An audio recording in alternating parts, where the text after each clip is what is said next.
These are boxes that needed to be cleaned. Boxes of frames that need to be cleaned out. Got a couple of stacks here.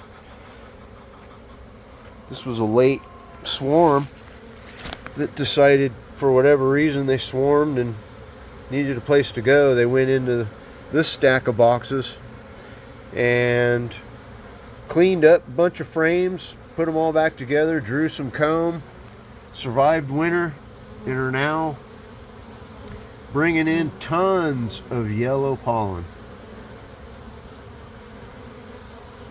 Easily survived the winter. I have no idea what it looks like inside,